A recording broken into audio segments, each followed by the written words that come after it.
Benvenuti al canale Psicovisioni 64. Il giornale britannico Daily Mail, in un articolo pubblicato il 28 ottobre di quest'anno, afferma che la CIA ha un ruolo centrale nel recupero degli UFO, rivelando informazioni sul cosiddetto Office of Global Access.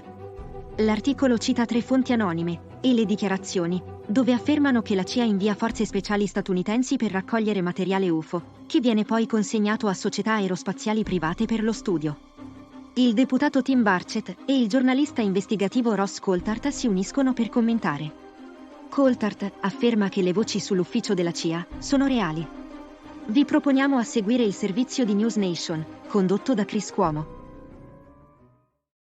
Right, so UFOs are not new. They're things in the sky that can't be identified. It doesn't mean that they're from outer space. It could mean that they're from a private source somewhere in this country. It could be another country. It could be, I don't know, okay? Back in June, UFO whistleblower David Grush, they tried to destroy his credibility. They could not. And he made headlines when he exclusively told News Nation the government secretly collects crashed spacecraft. Remember this interview? By crash retrieval, what do you mean? These are retrieving non-human origin technical vehicles, call it spacecraft if you will, non-human, exotic origin vehicles that have either landed or crashed. We have spacecraft from another species. We do. Now look, I'm not saying that you have to believe him, but he sure as heck knows a lot more about it than you or I do, okay? This is what he works in. But more importantly, we shouldn't be asking the questions. There are people who know the answers. And that's all I've been pushing for here, is that they should be held to account to the people who put them in power. Today, a new report claims that indeed, as Brother Grush mentioned, CIA, secret program, collecting downed UFOs.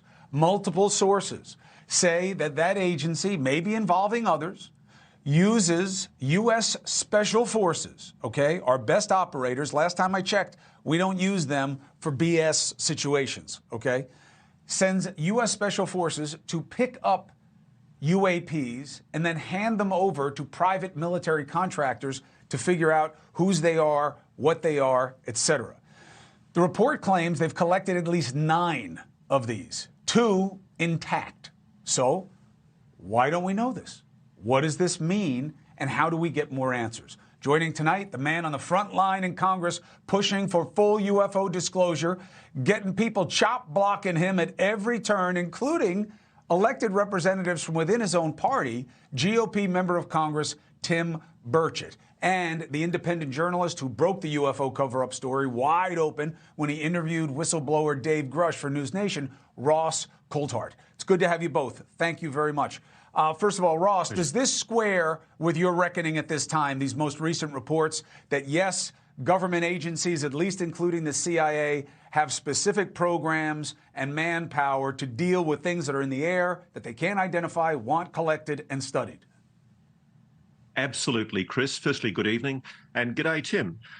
What I can tell you is the Office of Global Access is the office in the CIA that has been coordinating this. They have been doing crash retrievals for many years. One of the things that I do take issue with in the Daily Mail story today is that they say there's just 9 craft that have been recovered. My understanding is that there are considerably more. And as the article accurately reports, this is done in collaboration with JSOC, the Joint Special Operations Command, notably with special forces drawn primarily from the US Air Force. So yes, the article is accurate, and I've got it also confirmed independently by multiple senior intelligence sources. Congressman Burchett, what'd they do? They cut off the heat down there because you're pushing for too many answers? You Yankees keep it cold up there in Washington, brother. And I just want to say for the record, both y'all speak with funny accents, but I've got a teleprompter underneath me that translates what y'all are saying. So we're good. But hey, Ross's accent makes him sound more sophisticated. My voice sounds like I'm here to kill you. But listen, Congressman, let me ask you, what do you make first of the resistance to transparency within your own party, the other party? What do you make of it?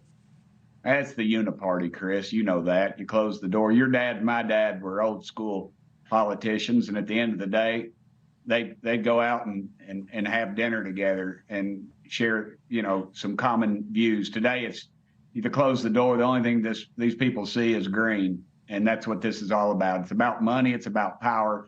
It's about control, and the public's had enough of it. Thanks to good reporting by y'all.